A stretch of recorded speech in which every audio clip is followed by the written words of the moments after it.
हाँ मैम, मुझे किशोर के लिए डर था और पहले से ही था। क्यों? उसके पापा कॉर्पोरेटर है। किसके पापा? सूरज के पापा। और सूरज ने किशोर को धमकी दी थी। किशोर नहीं, किशोर, किशोर छोड़ो उसे, किशोर, किशोर मत करो, छोड़ो उसे, सूरज नहीं, किशोर, किशोर, क्या कर रही हो तुम? होश में दो। श्रेया, तुम पहले मेरी गर्लफ्रेंड थी। सिर्फ दोस्त थे सूरज, पर मैं किशोर को लाइक करती हूँ और वो मुझे। तो तू पीछे रह साले।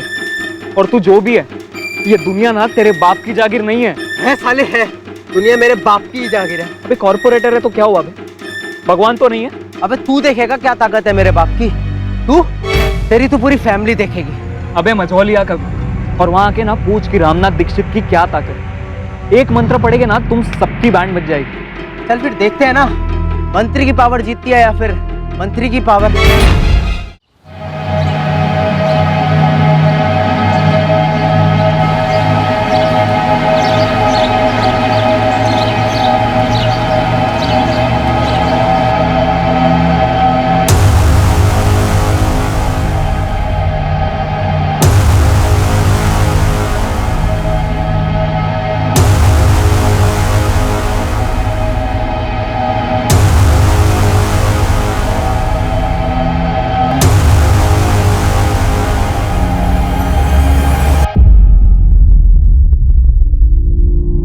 ये बला टल जाएगी मुकेश, ये बला जल्दी टल जाएगी। कितनी जल्दी रामनाथ जी? बहुत जल्दी। एक अरसे से पूरा समय ही चल रहा है, ये दशा कब तक चलेगी?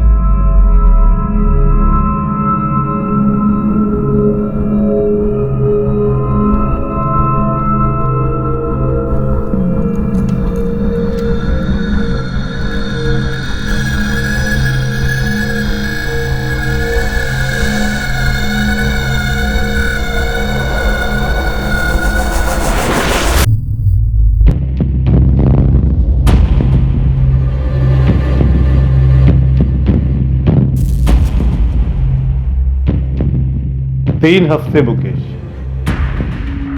सिर्फ 3 हफ्ते। 3 हफ्तों के बाद तुम्हारी तकदीर बदल जाएगी मुकेश। उज्जवल भविष्य नजर आ रहा है मुझे। तुम्हारे आसपास जितनी भी मुश्किलें हैं सब धीरे धीरे गायब हो जाएंगी। बहुत बहुत धन्यवाद रामनाथ जी, बहुत बहुत धन्यवाद। आप जैसा कहेंगे मैं वही करने के लिए तैयार हूं। बस एक बार ये दशा टल जाए। क्या किसी इंसान के पास दूसरे इंसान का भविष्य देखने की शक्ति हो सकती है?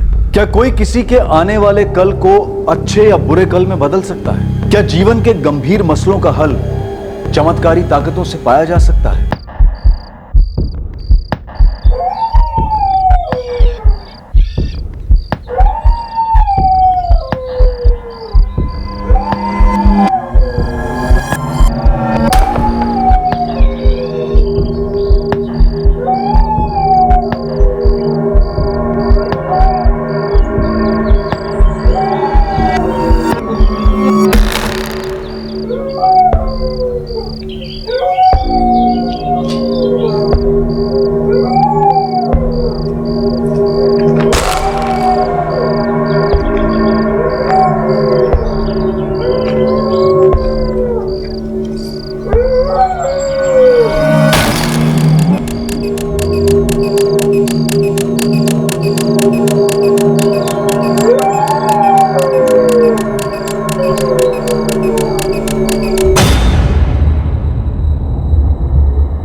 फोन भी नहीं उठा रहे रामनाथ जी।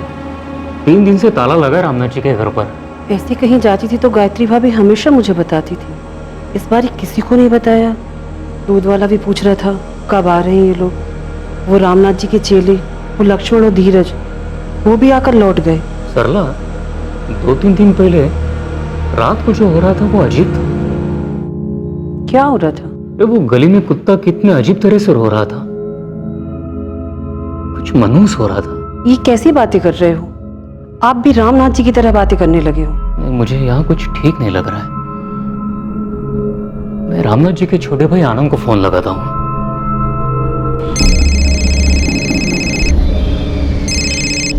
नहीं रोहित, रामनाथ भैया ने मुझे कुछ नहीं बताया। हुआ क्या? नहीं, बस वो फोन नहीं उठा रहे हैं और 3 दिन से घर पर ताला है। 3 दिन से ताला लगा हुआ घर पे? हाँ आनंद, मैंने आखिरी बार उन्हें 16 जुलाई को देखा था, उसके बाद कोई भी नहीं दिखा।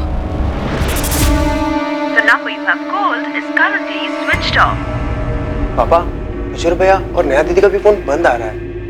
हाँ विशाल, ये गायत्री भाभी का फोन भी बंद आ रहा है। सब लोग गए कहाँ होंगे? ऐसे सभी लोग फोन बंद करके कहीं जाएंगे क्या? कुछ तो गड़बड़ है। आप तुरंत माजोली के लिए निकल जाइए, देख कर आइए ना कि माजरा क्या है।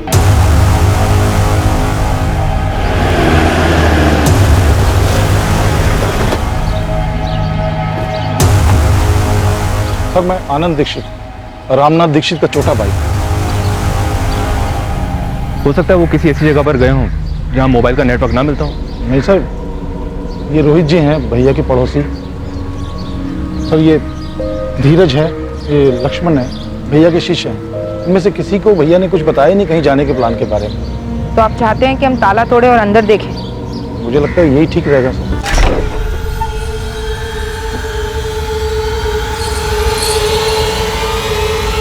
सर रुकिए, खून।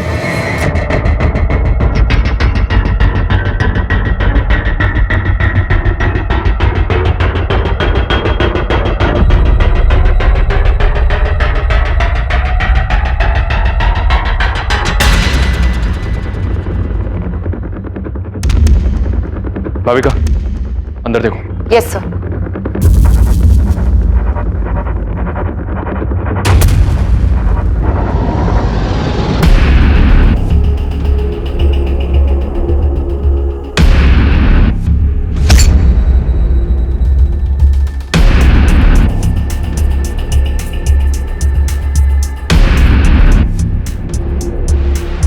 यहाँ कुछ हुआ है सर? कोई है अंदर क्या? नहीं आनंद, अंदर कोई नहीं।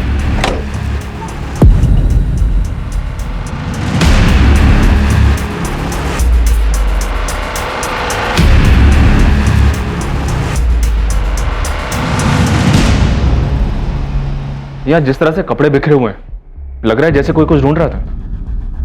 सर, दूसरे वाले बेडरूम की अलमारी और लॉकर भी खोले गए। सर, अलमारी आधी खुली हुई थी, लॉकर भी मैंने खुला पाया, पूरा खाली। ये रामनाथ जी तिजोरी में जेवर कैश कुछ रखते थे क्या? होंगे सर, और रामनाथ भैया के जितने क्लाइंट हैं, मतलब जितने लोग मिलने आते हैं, वो कैश में पेमेंट करते हैं। कभी कभार तो गोल्ड में पेमेंट होती है। गोल्ड में? जी सर, लेकिन हुआ क्या है यहाँ? मेरे भैया भाभी और उनके बच्चे कहाँ हैं?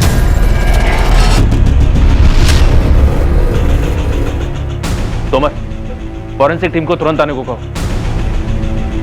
यहाँ कुछ तो हुआ है। सर, घर के पीछे वाले आंगन में आइए, कुछ हुआ है वहां।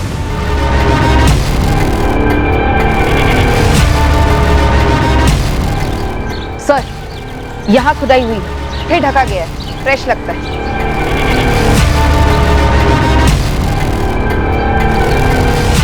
मुझे आइडिया नहीं सर, मैं यहाँ भैया के यहाँ काफी अरसे बाद आया हूँ। और ये जमीन कुछ ज्यादा ही खोदी गई है सर। सर, घर के अंदर खून के धब्बे तो हैं, लेकिन कोई लाशें नहीं। हो सकता है यहाँ। अब जो जमीन के अंदर से सामने आने वाला था, उससे सिर्फ मझौली गांव नहीं बल्कि पूरे राज्य के लोगों के पैरों तले जमीन खिसकने वाली थी। और रामनाथ दीक्षित के घर हुआ यह रहस्यमय कांड पुलिस के लिए काफी पेचीदा साबित होने जा रहा था।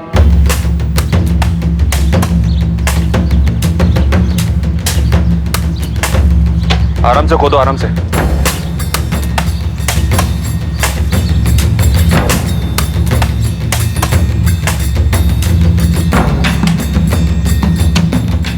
सर, अभी तक तो हमारे हाथ कुछ नहीं लगा है। लेकिन सर यहाँ जरूर कुछ मिलेगा।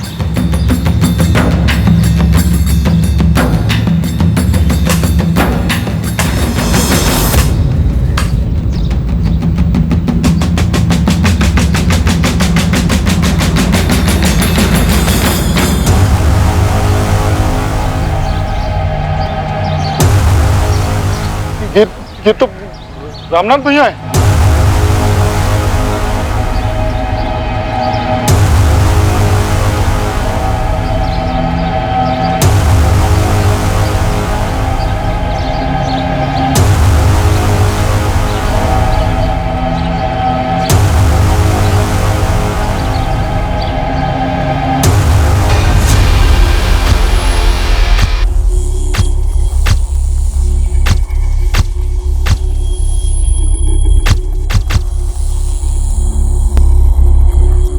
चारों पर छुरे जैसे किसी हथियार से वार किया गया है। सबकी जगुलर वेन काटी गई है।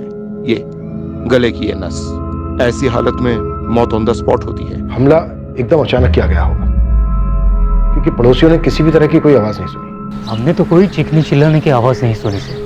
17 तारीख की सुबह से ये लोग दिखे ही नहीं, तब से ताले लगा है घर पे।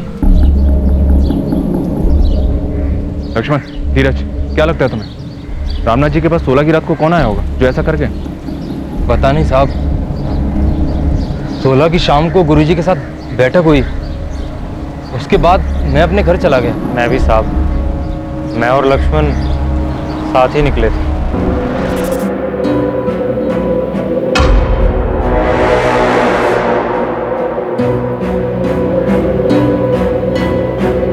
लक्ष्मण, उस रात कोई आने वाला था क्या रामनाथ जी से मिलने? गुरुजी ने तो ऐसा कुछ बताया नहीं।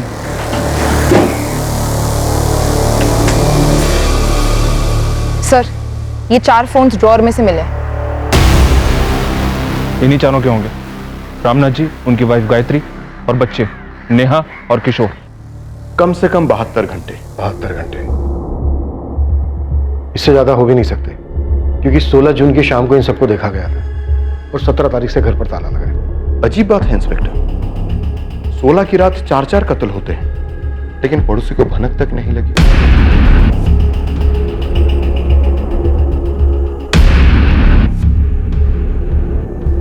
उस रात को कोई कुत्ता बड़ी डरावनी तरीके से रो रहा था, बस मुझे इतना ही याद है सर। कुत्ता रो रहा था? हाँ, मैं उठ गया था, बहुत ही मायूस सा लग रहा था, घबराहट से होने लगी थी सर। फिर मैं थोड़ी देर में फिर से सो गया था। आनंद जी, आपके भाई काला जादू वगैरह करते थे? नहीं, भविष्यवाणी करते थे, लोगों की मुश्किलें हल करते थे।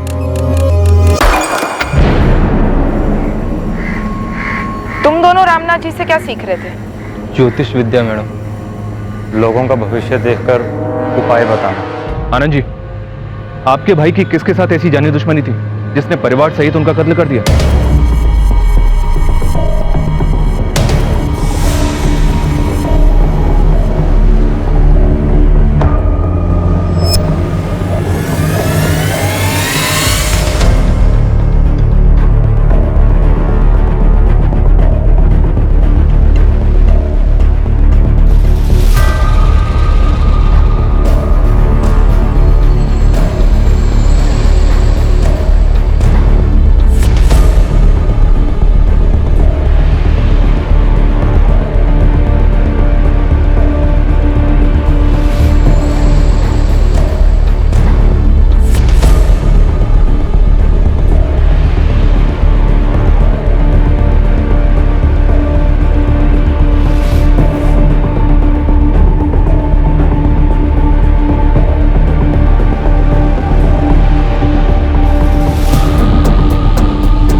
चारों फोन्स पासवर्ड प्रोटेक्टेड है। ट्रैक करने के लिए जबलपुर भेज रही हूँ। गुड। और फोरेंसिक ऑफिसर को बोलना जितना ज्यादा जल्दी हो सके उतना जल्दी। घर से कुछ पता चला क्या क्या चुराया गया? रामनाथ जी के भाई आनंद को एग्जैक्टली तो नहीं पता, लेकिन उनका इतना कहना है कि लॉकर में काफी कैश और ज्वेलरी रही होगी।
रामनाथ जी संदूक की चाबी अपनी कमर से बांध कर रखते थे, क्यों?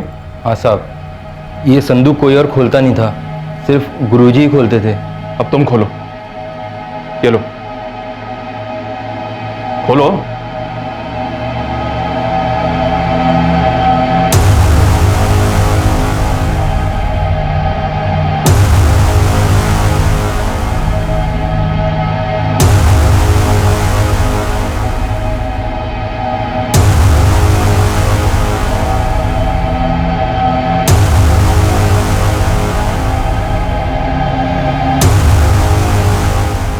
जिसने भी ये मर्डर किए वो अलमारी से शायद कैश और ज्वेलरी दोनों ले गया, फिर उसने एक संदूक क्यों नहीं खोला होगा?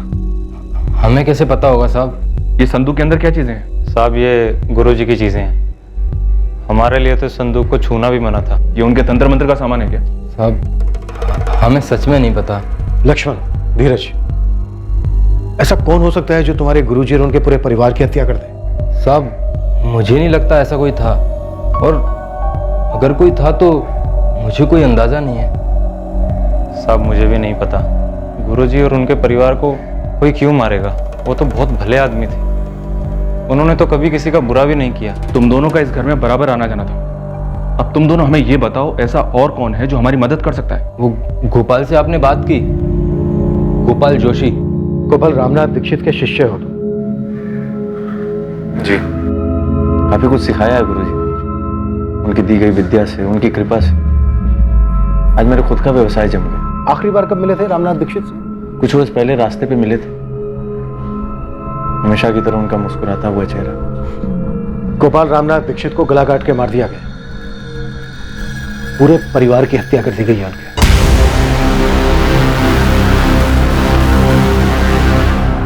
सर देर रात हुआ होगा, वो पड़ोसी रोहित कह रहा था कि उस रात को एक कुत्ता बहुत अजीब तरह से रो रहा था और काफी देर तक रो रहा था। इस तरह कुत्ते के रोने को अपशगुन माना जाता है, और रामनाथ तांत्रिक विद्याएं करता था। मनचंदा, ये खून के धब्बों के बीच की जो दूरी है ना, इन मर्डर्स की कहानी बयां कर रही है। कत्ल एक के बाद एक हुए।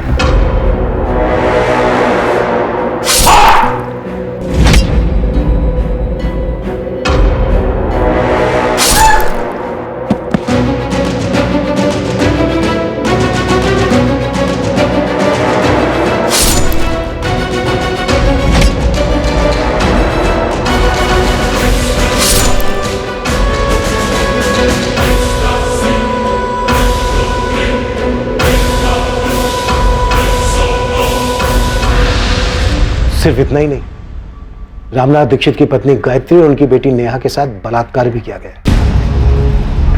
यह बलात्कार कत्ल के बाद हुआ है inspector. Doctor, you mean necrophilia? Yes, necrophilia, लाशों के साथ संभोग की विकृति। कौन हो सकता है वो जो ये सब कर सकता है? सर मुझे समझ में नहीं आ रहा कौन कर सकता है। रामनाथ जी जैसे भले इंसान, उनका भला परिवार, और ये हमला सिर्फ चोरी के इरादे से किया गया है?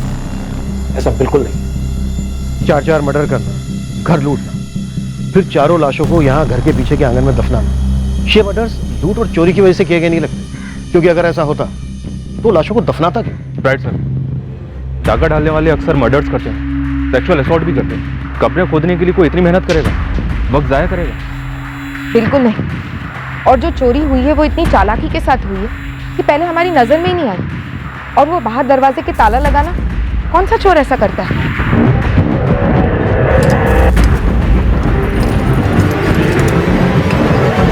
ये कोई निजी मसला है, या तो ये किसी जान पहचान वाले बहुत ही करीब इंसान ने किया है, या फिर किसी से करवाया है बाकायदा डिटेल्ड इंस्ट्रक्शंस के साथ। कौन कहां पर होगा, क्या कैसे करना है, और क्या चीज कहां पर मिलेगी। लक्ष्मण और धीरज ने हमें बताया कि 1 साल पहले तक तुम अपने गुरु और उनके परिवार के काफी करीब थे। सर करीब था क्योंकि गुरु थे मेरे। जैसा कि मैंने आपको बताया कि आज मैं जो कुछ भी अपने पैरों पे खड़ा हूं तो सिर्फ गुरु जी की वजह से। कौन हो सकता है वो जो इतनी नफरत करता था उनसे? बोलो गोपाल।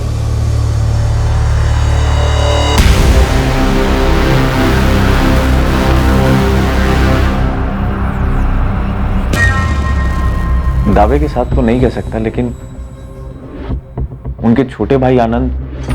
क्या आनंद दीक्षित? बोलो। गुरुजी और उनके छोटे भाई आनंद के बीच में प्रॉपर्टी को लेकर कुछ विवाद चल रहा था। दामोह में उनका पुश्तैनी घर है। पापा बहुत टेंशन में लग रहे हैं आप। एक बात खाई जा रही है बेटा, गायत्री भाभी और यहाँ के साथ जो किया बहुत घिनौनी हरकत है। ऐसा कैसे कर सकते हैं?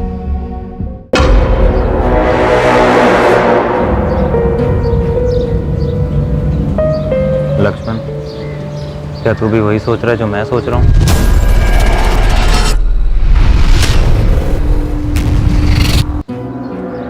चू भी मत करना धीरज, चुपचाप बैठे रहो। क्यों? तुझे नहीं लगता हमें सब कुछ सच सच बता देना चाहिए? सच बताने जाएंगे तो हमारी जान पर आएगी। तुझे इतना तो समझ आ रहा है ना कि पुलिस को हम पे शक है। बिल्कुल समझ रहा हूँ मेरे भाई, इसीलिए बोल रहा हूँ, मुंह बंद रखना है हमें, एकदम बंद। इन 4 भयंकर हत्याओं के रहस्य की एक चाबी थी। ये चाबी वो एक बात थी जिसके बारे में रामनाथ दीक्षित के शिष्यों लक्ष्मण और धीरज ने चुप्पी साधने का फैसला कर लिया था। ये कोई साधारण चोरी के दौरान हुआ हत्या का मामला तो बिल्कुल ही नहीं था। अब सवाल यह था कि नौजवान कब तक खामोश रह पाते और इस केस का सच कब तक छुपा रहता।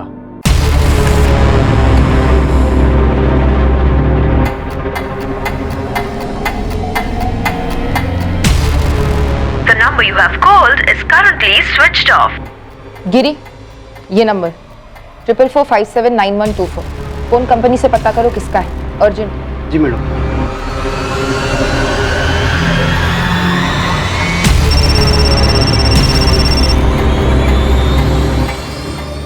हेलो, कस्तूरी नगर पुलिस स्टेशन से एएसआई भाविका शर्मा बोल रही हूँ। आप कौन हैं? जी मैं श्रेया गोयल बोल रही हूँ। तुम्हारी और किशोर दीक्षित की काफी बात होती थी फोन पर। जी हाँ, हम दोस्त थे। तो तुम्हें तो पता ही होगा किशोर दीक्षित का मर्डर हो गया है। जी हाँ, जानती हूँ।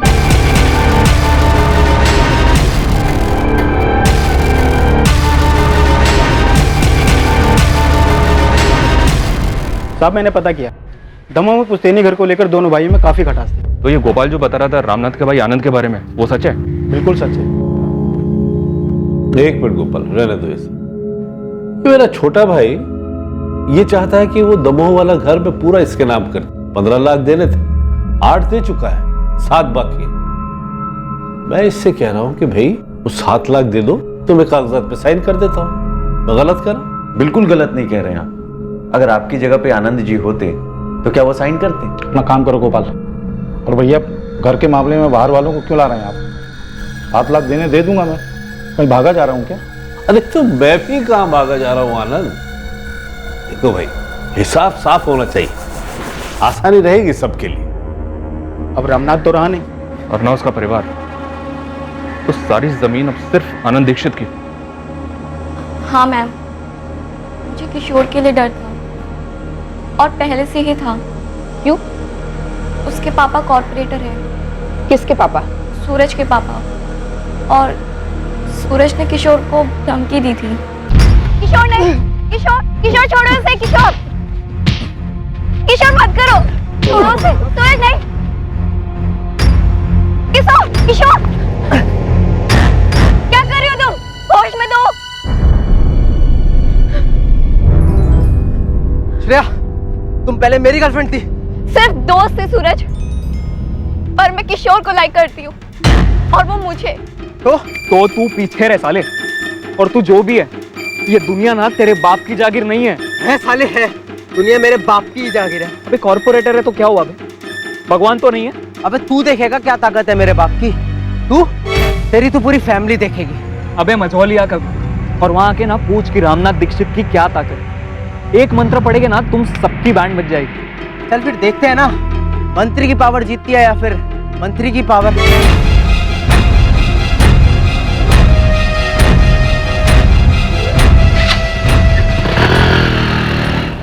मैं किशोर के लिए डरती थी। सूरज ने किशोर को धमकाया था कि वो उसको और उसकी फैमिली को सबक सिखाएगा। जब 3 दिन तक मैं किशोर से कांटेक्ट नहीं कर पाई, उस दौरान मुझे सूरज मिला। श्रेया, बैठ ना, कॉलेज ड्रॉप कर देता हूँ तुझे। No thank you. अच्छा सुन ना, यार वो नहीं दिख रहा, क्या नाम था उसका? हाँ किशोर, कहाँ गया? सूरज, किशोर कहाँ है? मुझे क्या पता, ध्यान में लगा कर बैठा होगा ना अपने बाप जैसी पावर पाने के लिए। मैं पूछ रही हूँ किशोर कहाँ है? देख श्रेया, तेरे लिए अच्छा यही रहेगा कि तू भूल जा उसको। तू मेरी है, लौट आ मेरे पास, तुझे वापस आना ही होगा। तुम्हें लगता है सूरज का कोई हाथ है इस हत्याकांड में? वो बहुत पावरफुल लोग हैं, उनके कनेक्शंस ऊपर तक है। वो कुछ भी कर सकते हैं या करवा सकते हैं। मैम,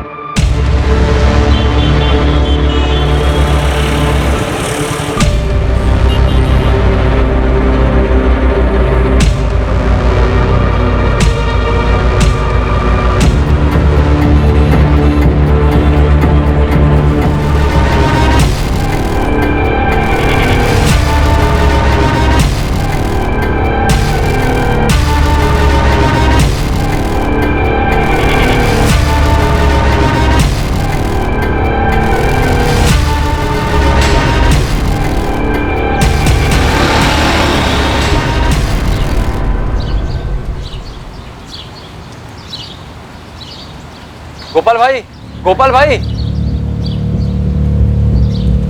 भैया, वो लक्ष्मण और धीरज मिलने आए हैं।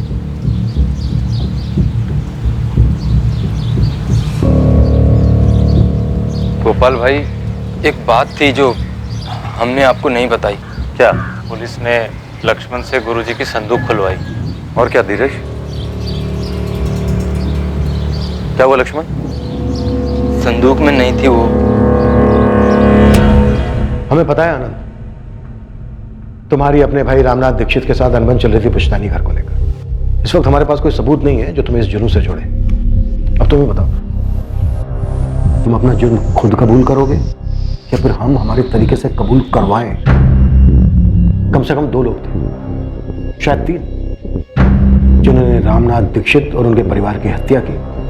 इस सब की लाशों को घर की बैक साइड में दफना दिया। और इतना ही नहीं, तुम्हारी भाभी और भतीजी के साथ उन्होंने रेप भी किया है। ये किराए के लोग भी हो सकते हैं और एक ना एक दिन हम इन्हें धर ही लेंगे। फिर ये लोग हमें बताएंगे कि किसने उन्हें सुपारी दी थी।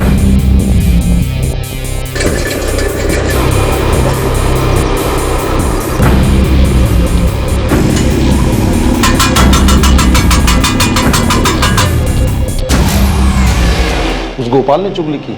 हम तुम तक पहुंच गए आनंद, अब ये मैटर नहीं करता है कि रास्ता हमें किसने दिखाया। मुझ तक तो पहुंचना ही था सर। मेरे और भैया के बीच में पुश्तैनी मकान को लेकर इतना बड़ा मसला चल रहा था, सबको मालूम था। तुम्हारी दुश्मनी जाहिर थी, इसका मतलब ये नहीं है कि तुम शक के दायरे के बाहर। दुश्मनी नहीं थी सर, वो सिर्फ एक मकान का मसला था। और उस मसले के लिए इतना भयंकर कांड करवाऊंगा मैं? अपने भाई की हत्या करवाऊंगा अपनी भाभी और भतीजी के साथ? इतनी सर, मैं मानता हूं कि मुझे वो मकान चाहिए था, लेकिन ऐसे बिल्कुल नहीं, बिल्कुल भी नहीं सर। मैं साधारण सा व्यापारी हूं, इतना गंदा नहीं सोच सकता।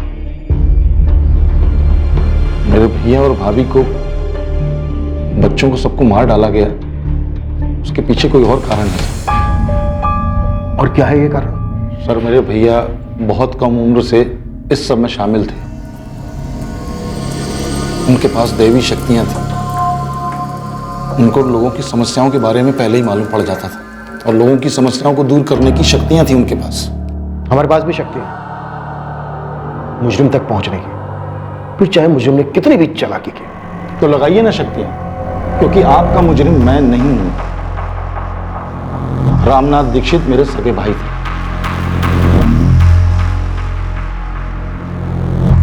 माधव रघुवंशी नाम है सर। रामनाथ की बेटी नेहा के कॉल रिकॉर्ड्स में काफी बार आया है। 16 जुलाई को उसे आखिरी कॉल इस माधव रघुवंशी के फोन से ही गया था। माधव, अब हमारे पास बस एक ही रास्ता है। मैं कब से तैयार हूँ। तुम तैयार हो? ठीक से सोच लो, सच में तैयार हो? मैं तैयार हूँ। मैं तुम्हारी होने के लिए कुछ भी कर सकती हूँ। तो आज रात कर दें? हाँ, जब बोलो तब। 16 जुलाई की रात को फैमिली को आए कॉल्स में से ये लास्ट कॉल था? जी सर। इस माधव को ले आओ। हो सकता है नेहा ने माधव को कुछ बताया हो, उस रात कुछ हुआ हो इस कांड से। जी सर, माधव को मैं अभी बुलाती हूँ। और sir, Manchanda sir corporator Dharmendra Gupta के बेटे सूरज गुप्ता को उठाने गए हैं।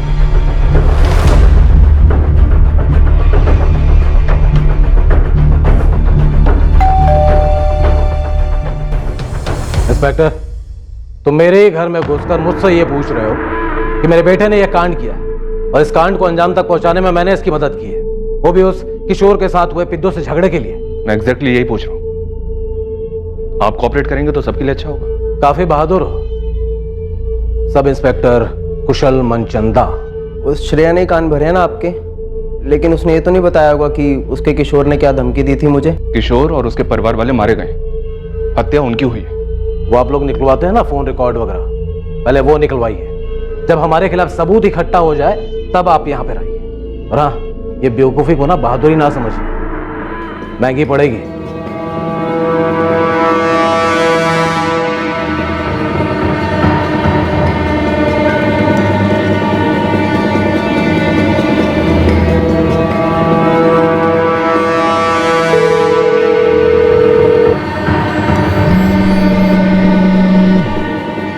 तुझे दिखता क्यों नहीं है? हमारी तकदीर में था मिलना और तकदीर ही मिला रही है।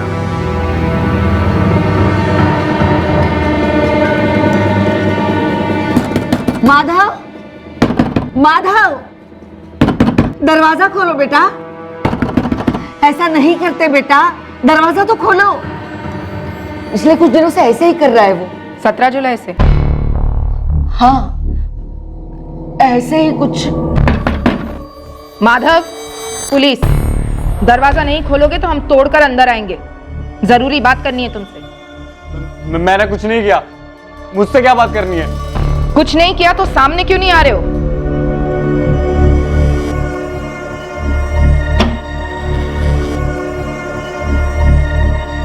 सोलह जुलाई की शाम को उस घर में आखिरी कॉल तुम्हारा था, नेहा दीक्षित को।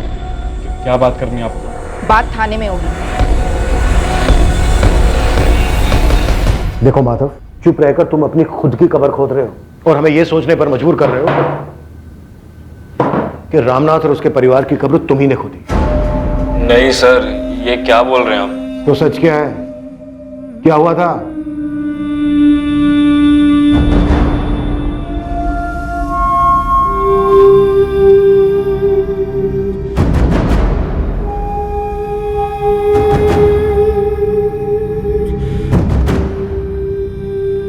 सर, नेहा और मैंने उस साथ भागने का प्लान बनाया था। तुम दोनों भागने वाले थे, ये बात हुई थी फोन पर? जी सर, सीरियसली बोल रहा हूँ नेहा, आज रात। मैं भी कम सीरियस नहीं हूँ माधव। आज रात तो आज रात को 2:30 बजे घर से निकलकर बाहर आ जाना, मैं इंतजार करूंगा। रामनाथ जी, वो हमारे रिश्ते के बारे में जानते थे, सख्त खिलाफ थे वो। सारी दुनिया का भविष्य देखता हूं तो क्या खुद की बेटी का भविष्य नहीं देखूंगा? इस माधव के साथ तुम्हारा आगे कुछ भी नहीं है बेटा। लेकिन बाबा, हम 11वीं क्लास से एक साथ। अब आगे नहीं होगा बेटा। तुम आज ही माधव के साथ सारे रिश्ते तोड़ दो। शुरू में कठिनाई होगी पर बाद में सब ठीक हो जाएगा। और मेरा विश्वास करो बेटा, अच्छा समय आएगा, बहुत अच्छा समय आएगा। हम दोनों कॉलेज टाइम से भागने का प्लान बना रहे थे। उस रात हम दोनों ही जोश में थे। मैं थोड़ी देर पहले उसके घर के बाहर इंतजार कर रहा था, लेकिन सर वो आई ही नहीं। फिर मैंने सोचा कि घर के अंदर जाऊं।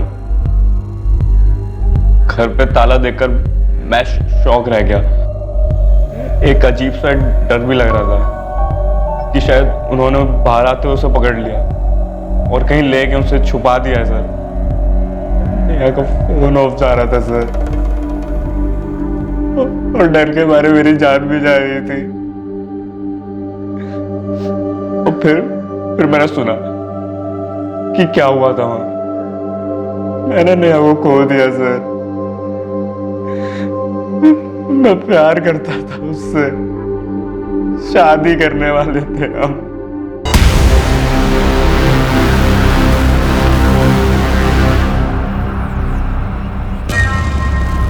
माधव को क्लीन चिट देना बनता नहीं, कुछ तो छुपा रहा है। उसी रात भागने का प्लान बनाना अटपटा लगता है। सर मुझे लगता है कॉर्पोरेटर धर्मेंद्र गुप्ता और उसका बिगड़ा बेटा सूरज, ये दोनों इस कांड में शामिल हैं। और मैंने अभी तक आनंद दीक्षित को क्लीन चिट दी नहीं। मुझे उसका मोटिव स्ट्रांग लग रहा है।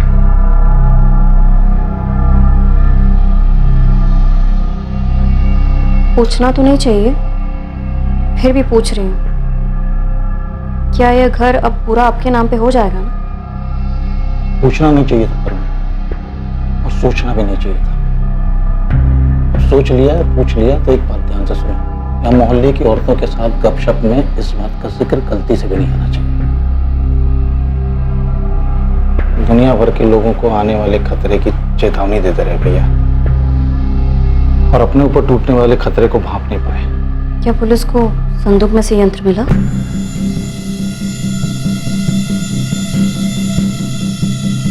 तुझे किसी भी बात की चिंता करने की जरूरत नहीं है। अरे पुलिस अपना काम करेगी, उसे करने दे। तुझे मैं कुछ नहीं होने दूंगा। मुझे रत्ती भर का डर नहीं है पापा, जो होना था वो होना ही था, तो हो गया। जो होना था वो होना ही था, सो हो गया। क्या बात है? माधव, तू मुझे छोड़ के भाग जाने वाला था। अरे नहीं माँ। लेकिन तू तो कह रहा था कि उस रात तू नेहा के साथ भागने वाला था। क्या बात है बेटा, तू कुछ छुपा रहा है मुझसे? बताओ ना मुझे, माँ हूं मैं तेरी, सच बता। तू जो कह रहा था वो सच नहीं है ना? माधव के अनुसार उसने और नेहा ने भागने का प्लान बनाया था। किशोर की सूरज गुप्ता से दुश्मनी थी उसकी गर्लफ्रेंड श्रेया को लेकर, और आनंद को पूरा पुश्तैनी घर चाहिए था। पर क्या ये तीनों एंगल्स उस घर में हुए भयंकर मल्टीपल मर्डर, रेप और लूट के केस के कारण? फिर एक चौथा एंगल सामने आया, या कहा जाए कि चौथा एंगल सामने लाया गया। क्या गायब था संदूक से? गुरुजी की पोटली साहब, जिसमें गुरुजी का यंत्र होता था। कैसा यंत्र? क्या खास था उस यंत्र में? उस यंत्र में दैवी शक्तियां थी, इसीलिए उसे लाल पोटली में बंद रखा जाता था। कैसी शक्तियां थी उस यंत्र में? गुरुजी ने कभी डिटेल में तो नहीं बताया, इतना बताया था गुरुजी ने कि बहुत शक्ति है उस यंत्र में, इसलिए हमेशा ताला बंद रहता था संदूक का। लाल पोटली? गुरुजी, क्या है उसके अंदर? उस पोटली में शक्ति है, भविष्य देखने की, अतीत जानने की। गुरुजी, क्या हम भी उसे देख सकते हैं? नहीं, मेरे अलावा कोई नहीं। तुम दोनों से पहले भी कई लोगों ने उसके बारे में मुझसे पूछा, उसे छूने के लिए, उसे देखने के लिए, लेकिन कोई फायदा नहीं। वो सिर्फ मेरे लिए बनी। दूसरों की जिंदगियों का भूत, वर्तमान, भविष्य जानना इस विद्या का सबसे कठिन लक्ष्य। विचलित मन इस विद्या का दुश्मन है। तुम दोनों का मन भी आज विचलित है, ये जानने के लिए कि इस पोटली में क्या है। जब आपने संदूक खुलवाई तो उसके अंदर वो लाल पोटली नहीं थी साहब।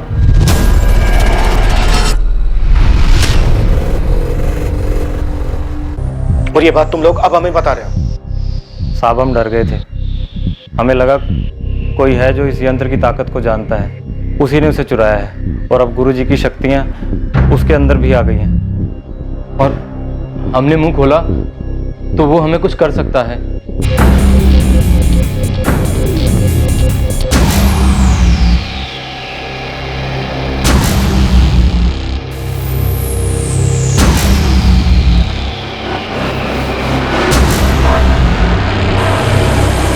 और अब ये सब हमें बताने की हिम्मत कहां से आ गई तुमने?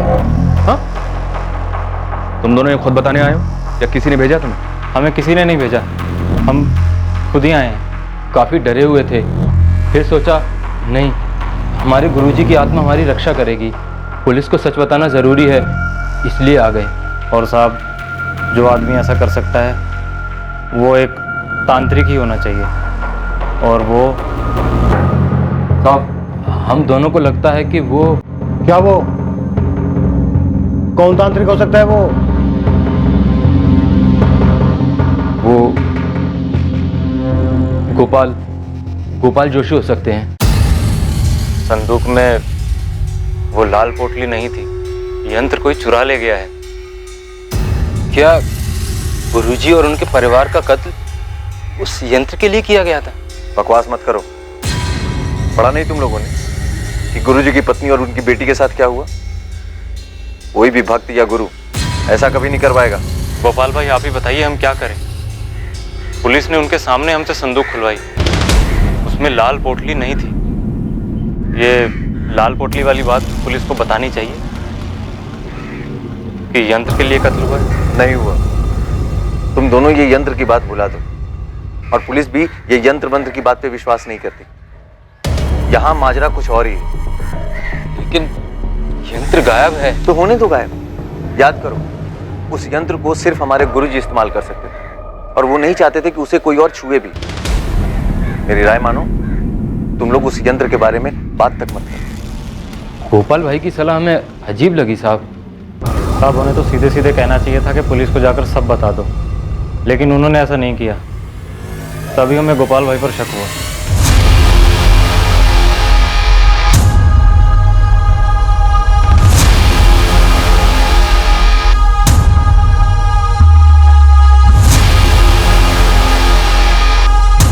यंत्र?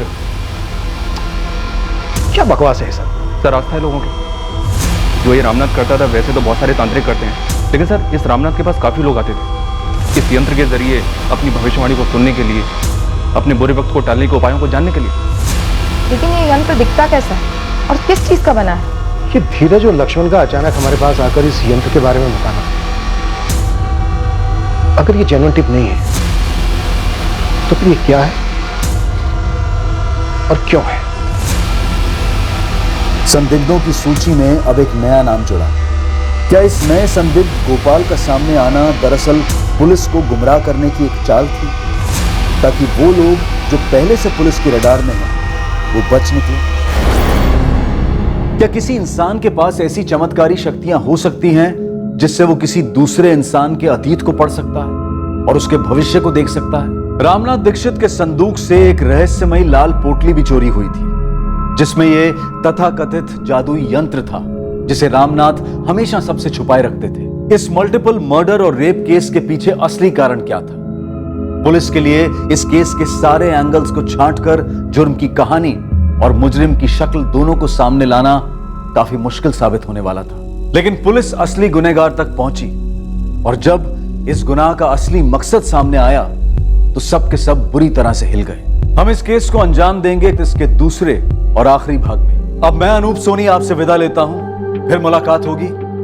याद रखें, आपके और क्राइम के बीच में सिर्फ इतना फर्क है कि आप कितने सतर्क हैं। सतर्क रहें, सुरक्षित रहें।